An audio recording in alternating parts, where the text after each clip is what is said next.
제가 먼저 읽겠습니다. 내가 그리스도와 그 부활의 권능과 그 고난에 참여함을 알려 하여 그의 죽으심을 본받아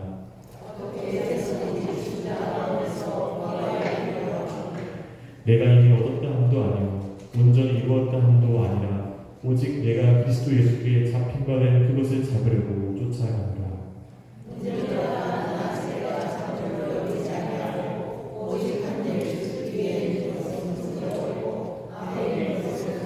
함께 읽겠습니다. 표대를 향하여 그리스도 예수 안에서 하나님이 위에서 부르신 부름의 상을 위하여 쫓아갑니다. 아멘.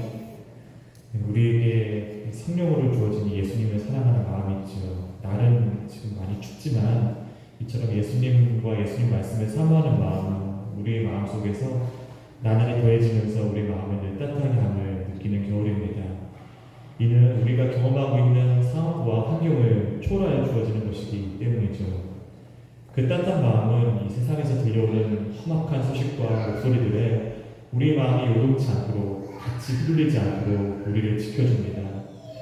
세상에서 이 목소리가 높이고 있는 이 분노, 혼란, 저항, 다툼의 이면에 무엇이 있는지, 이 너머에는 어떤 것이 주어지는지를 분별할 수 있도록 하는 것이지요. 한 주 동안 참 많은 일들이 있었습니다. 세상에서 주는 여러 소식들 가운데 마음을 뺏기지 않고 우리 마음을 믿음 안에서 지키면서 저 목소리를 막 높이고 있는 일들이 속의 속사정은 과연 무엇인지, 그리고 이 너머에 있는 하나님이 인도하신 이 나라와 민족을 향한 하나님이 인도하시는 과연 무엇인지를 바라보며 이 여러 소식들 앞에 비록 저 개인으로서는 속상하지만 요동하지 않는 마음으로 나라와 민족을 위한 하나님의 도우심을 간구하면서 서 있게 됩니다. 사실 계엄령이 선포되는 날에 바로 다음 날에 기말고사가 있는데 혹시 좀 휴교령이 내리지는 않나 좀 혼란스럽기도 했지만 감사하게도 시험 일정을 잘 마무리할 수 있었습니다. 이 복음의 메시지가 우리 위태롭고 또 급박하게 돌아가고 있는 우리 주변의 여러 상황과는 어울려 보이지 않는 것처럼 보여도 우리에게 주어지신 하나님의 말씀은 그리스도 안에서 사랑과 평안 그리고 인내의 법임을 잊어서는 안 될 것입니다. 누군가의 어떤 부부에 맞춰서 어떤 군중심리에 사로잡혀서 함께 휘둘리는 것이 아니라 사람 한 명 한 명을 소중하게 생각하고 격려하고 세워주고 자유케 하는 그 복음의 길을 우리 삶의 자리에서 용기 있게 그리고 묵묵하게 걷는 것이 곧 하나님께서 우리에게 1차적으로 원하시는 것임을 바라보게 되는 것이죠. 얼마 전에 동덕여대라는 한 대학교가 학생들의 시위로 인해서 처참하게 파손이 된 사건이 있었습니다. 아름다웠던 교정이 정말 이제 엉망이 됐는데요. 나날이 줄어드는 이 학령 인구를 감안해서 남녀공학으로 전환을 논의해보자는 그 견해 하나가 마치 학교의 공식적인 입장인 것처럼 학생들에게 전파가 돼서 동덕여대 학생들이 이제 자신들의 손으로 막 학교를 정말 아수라장으로 만들었다는 것이죠. 이 학생들은 학교 안에서 어떤 자신들의 의견을 그 구성원으로서 찬성이나 반대 의사를 표현할 수 있습니다. 하지만 그것은 어디까지나 사랑의 마음에서 비롯되어야 하는 것입니다. 학생으로서 자기가 속한 학교를 소중히 여기는 마음, 내가 속한 공동체에 덕을 끼치고 학교의 가치를 세우고 학교의 역사를 존중하고자 하는 마음 안에서 이런 의견 표현이 이루어졌을 때 하는 것이죠. 학생들로 하여금 학교를 향해서 일방적으로 분노하게 하고 학교를 함부로 파괴하도록 교묘하게 부추긴 세력들이 좀 있었던 것 같습니다. 당연히 그 사람들에게는 학교를 사랑하거나 그 미래를 생각하는 마음이 전혀 없었습니다. 어떻게 하면 막 혼란을 부추기고 이를 이용해서 그 자신들이 앞으로 어떤 이득을 얻을 수 있을지 그런 것에만 관심이 있었던 것이죠. 너무나 안타깝게도 그런 선동에 휩쓸려서 학교 곳곳을 막 파괴하고도 우리가 왜 이렇게 분노하는지 공감하지 못하냐면서 그의 목소리를 높이는 그런 젊은 학생들의 모습을 보았습니다.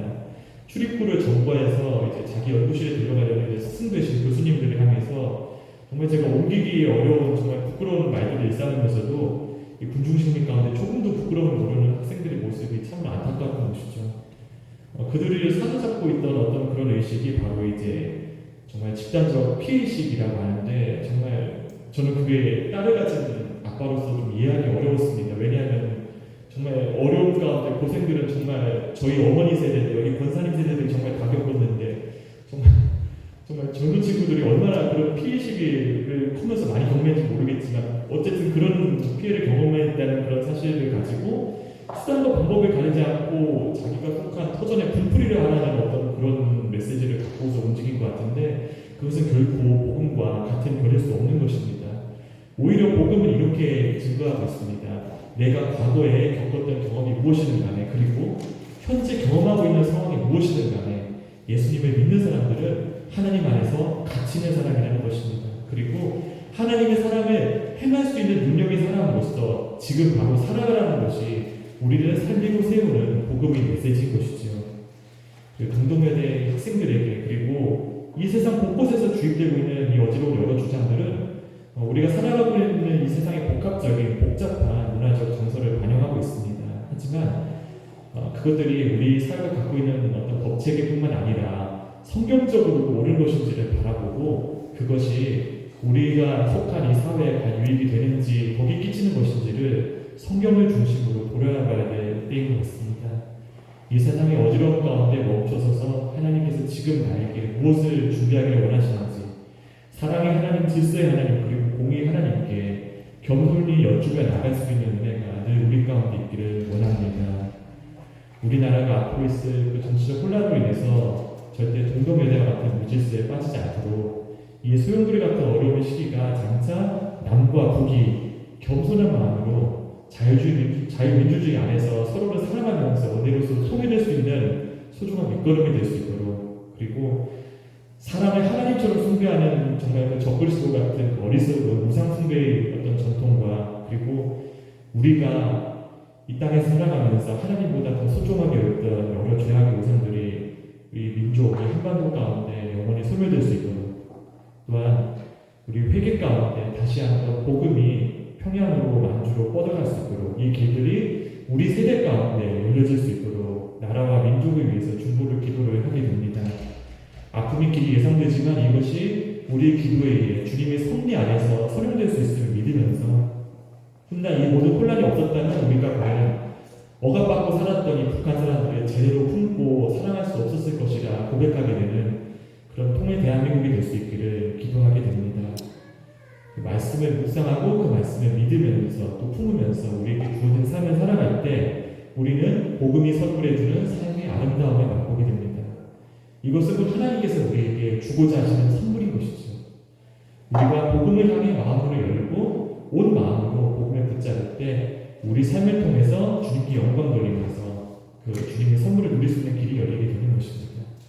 이런 주님의 선물은 우리로 하여금 예수님 그 자체를 사모하게끔 이끌어줍니다. 오늘 보면 바울의 고백은 바로 이 구원받은 하나님의 사람으로서의 감격을 말하고 있는 것이죠. 바울은 예수를 믿는 사람들의 구원에 대해서 어떻게 말씀하고 있을까요? 우리 함께 에베소서 2장 8절을 읽기를 원합니다. 에베소서 2장 8절입니다. 너희는 그 은혜에 의하여 믿음으로 말미암아 구원을 받았으니 이것은 너희에게서 난 것이 아니요 하나님의 선물이라. 아멘. 우리를 향한 하나님의 구원의 은혜는 곧 예수님의 십자가입니다. 믿음은 예수님이 누구시고 십자가가 바로 우리를 위함임을 알고 고백하는 것이죠. 그것이 우리에게 거저 주어진 하나님의 선물인 것입니다. 요한복음 16장 16절에서 주님은 이렇게 말씀하고 있습니다. 제가 읽겠습니다. 너희가 나를 택한 것이 아니요 내가 너희를 택하여 세웠나니 이는 너희로 가서 열매를 맺게 하고 또 너희 열매가 항상 있게 하여 내 이름으로 아버지께 무엇을 구하든지 다 받게 하려 함이라. 곧 하나님이 우리 마음 이 신령까지 다스려 주신 로 인해서 우리 속에 우러나오는 이 구원의 열매, 구원의 기쁨이 우리 현재 가운데 매일매일 누려지도록 하기 위해서 예수님께서 이 땅에 오신 것이고 십자가에 못 박히신 것이고 죽은 자 가운데서 살아나신 것임을 기억해야 할 것입니다. 이 은혜를 간절히 붙잡는 우리 꿈을 이루는 교회 되기를 기도합니다. 마태, 마가, 누가복음에서 예수님은 하나님 나라를 전파하십니다. 그 하나님 나라는 저기 먼 우주의 어딘가가 아니라 바로 하나님의 그 통치가, 그 통치 질서가 우리를 통해, 우리의 삶을 통해 이루어지는 그 우리 영역을 가리키고 있는 것입니다. 현실적인 영역을 가리키고 있죠. 이는 또한 예수 복음 전파를 통해서 장차 이 땅에 완전히 이루어질 하나님의 집에 온 세상의 구원을 뜻하기도 합니다. 예수님이 인격과 그리고 그분의 사역을 통해서 예수님을 믿고 또 그를 본받는 자들의 신앙인들의 삶 가운데서 바로 이 하나님 나라가 이 땅에 펼쳐지고 이루어지게 되는 것이죠. 하지만 바울은 이러한 예수 복음이 주된 핍박자였습니다. 빌립보서 3장 5절을 보면 그는 그 자신을 히브리인 중에 히브리인이요 율법으로는 바리새인이었다고 말합니다. 바울은 랍비 가말리엘이라는 그 당시 아주 유명한 랍비의 문화생으로서 그 자신을 분명히 바리새인으로 부를 수 있는 사람이기도 했죠. 이 바리새인은 우리는 당대 유대인들에게 율법의 해석자로서 그리고 수호자로서 사회적으로 존경과 존중을 받는 위치의 사람들이었습니다. 그들의 뿌리는 유다 왕국이 멸망하고 포로로 끌려간 백성들이 바벨론에 끌려간 백성들이 70년 만에 예루살렘으로 귀환한 뒤에 일어난 이 에스라 개혁 운동에서 비롯됩니다. 이들은 바로 이 에스라 개혁 운동의 후예들인데 하시디임이라고 불렸습니다. 이 하시디임이라는 것은 경건한 사람들, 거룩한 사람들이라는 의미지요. 우리가 이제 공예배 가운데 하나님의 말씀을 이제 일어서서 낭독하고 또 일어서서 이제 듣는 것이 바로 이 에스라 시대 때부터 기원이 된 것입니다. 이 하나님의 말씀 그리고 이 율법을 잘 지키고자 노력했던 그들에게는 이런 역사의식이 있었는데 그것은 하나님의 말씀을 우리가 세세하게 지키지 못했기 때문에 우리의 선조들 유다와 이스라엘이 멸망했다는 역사적 반성이 있었던 것입니다. 하지만 성경은 하나님 보시기에 약을 저지르는 이스라엘 백성들의 행동을 넘어 그 행동이 있게끔 만들어 놓은 바로 그 마음의 동기를 저는 지적하고 있는 것을 볼 수 있습니다. 그것은 이스라엘 백성들이 하나님을 전혀 사랑하지 않고 중히 여기지도 않고 존중하지 않기 때문이라는 것이었죠.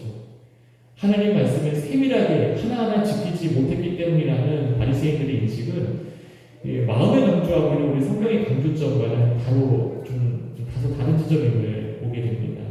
하나님이 원하시는 것은 우리의 자발적인 삶, 우리의 마음 가운데서 하나님을 존중하고 하나님 뜻을 정말 세세하게 여쭈고 그의 나의 마음과 생각을 복종시키는 그런 겸손한 자세에 있고 이것을 늘 생각하며 살 수 있게끔 율법을 주신 것인데 이 바리새인들은 마치 로봇처럼 그 율법을 하나하나 지키는 그 행동에만 초점을 기울였던 것입니다. 그래서 예수님은 하나님을 향한 마음이 완전히 사라져 있는 그 바리새인들을 향해서 회칠한 무덤이라고 경고하고 계신 것입니다.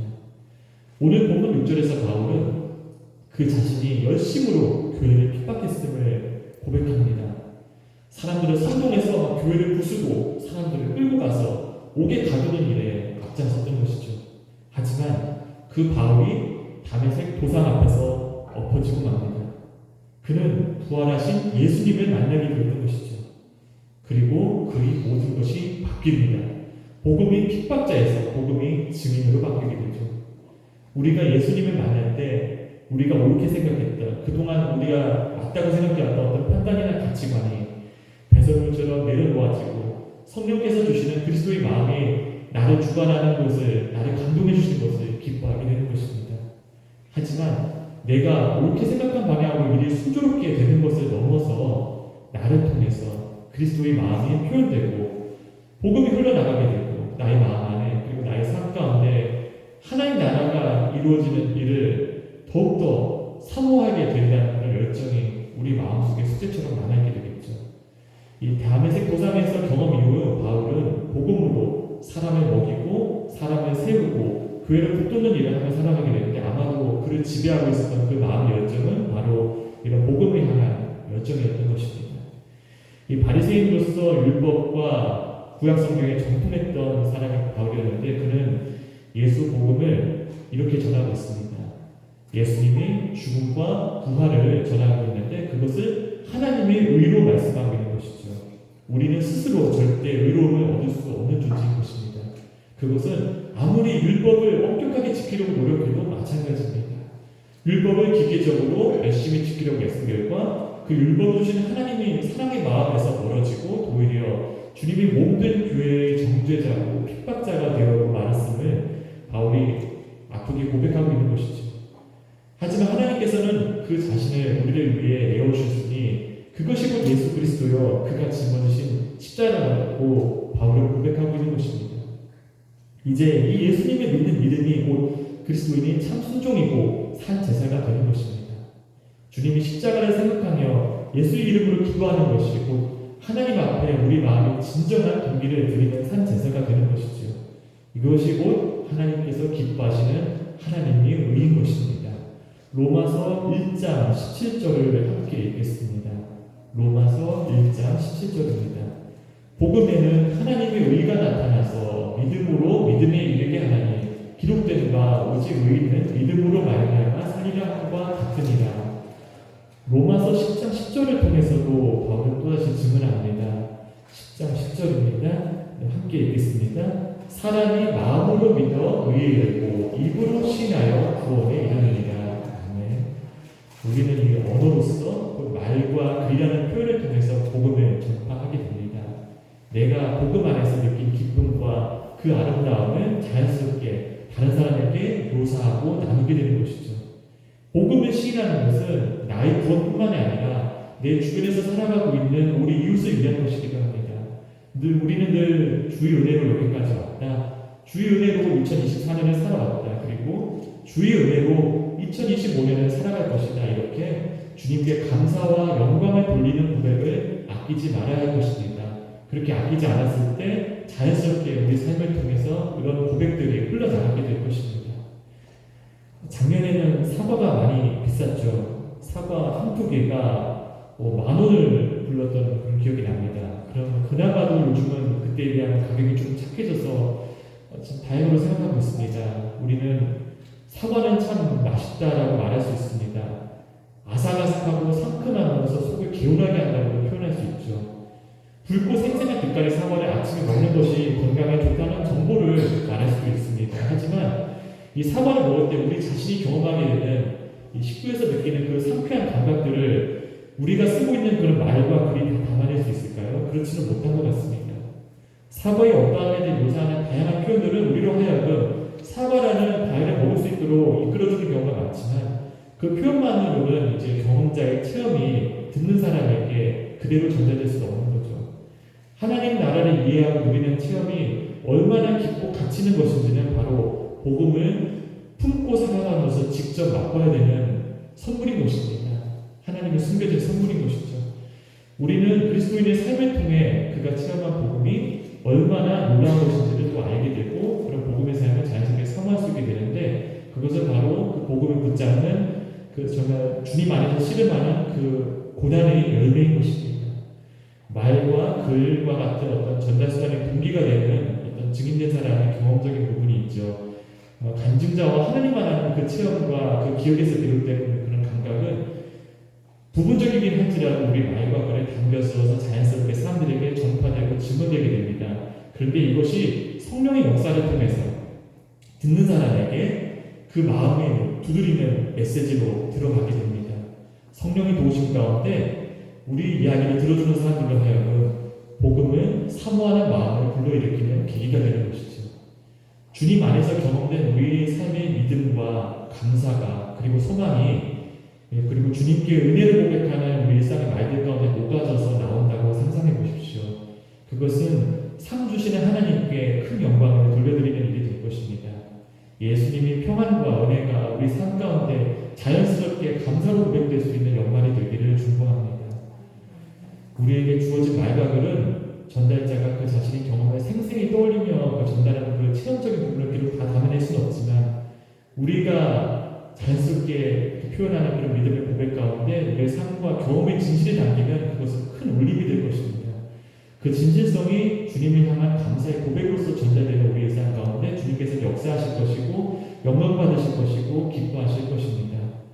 이 말과 글뿐만 아니라 말과 글을 남긴 사람이 그 삶을 통해서 전해주는 그 감동이 귀한 만큼 듣는 사람들도 그 삶의 아름다움이 자신의 삶 가운데서도 경험되어지고 체험되어지기를 사모하게 될 것입니다. 우리의 삶 가운데 이러한 복음 전파에 필요한 주님의 은혜를 겸손으로 그리고 포기하지 않는 마음으로 간구해 나갈 때 주님이 내 안에 그리고 주님 말씀이 우리 안에 거했을 때 이루어지는 그 주님께서 원하시는 그 기도 반드시 이루어주시고 속히 이루시는 그 기도를 우리 또한 할 수 있게 될 것입니다. 사람의 삶을 통해 경험하게 된 그 고유의 일들은 그 사람의 동기와 행동의 이유를 설명해 줄 수 있습니다.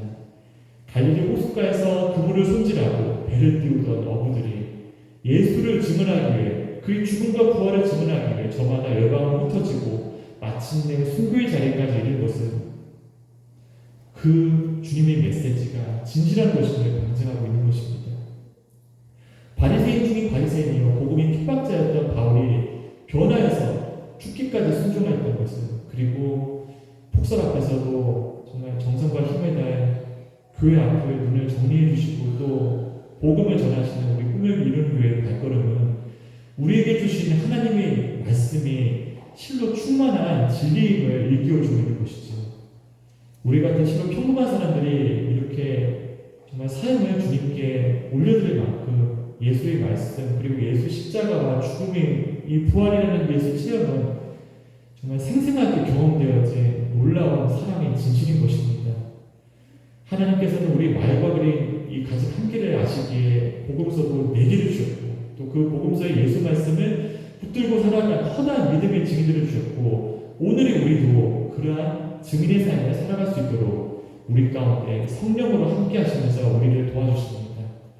예수의 말씀을 경험하고 삶을 통해 체험해 나감으로써 이 어려운 시기를 헤쳐나갈 수 있도록 이끌어 주십니다.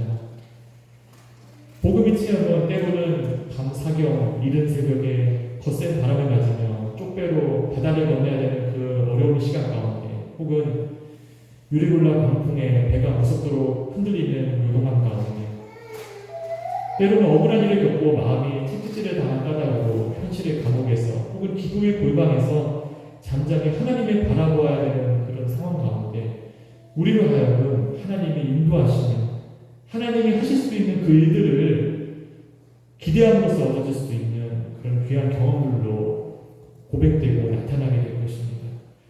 이것이 바울이 오늘 본문 3장 9절에서 말씀하고 있는 믿음으로 하나님께로부터 난 의의 진정한 가치인 것입니다. 그것이 우리 삶을 통해 이 어려움의 시간 가운데 경험되어지고 빚어지고 고백되어질 때 많은 사람들이 우리를 통해 주님 앞으로 돌아오는 놀라운 역사가 일어나게 되는 것이죠. 믿음으로 삶을 살아가는 이곳에 모인 주님의 귀한 사람들 모두 하나님께서 반드시 돌봐주실 것을 믿습니다. 바울은 자신이 고유한 경험을 과연 어떻게 복음으로써 이렇게 증언하고 있을까요? 그는 자신의 삶을 앞을 향해 달려가는 달리기 선수, 경주자로서 표현합니다.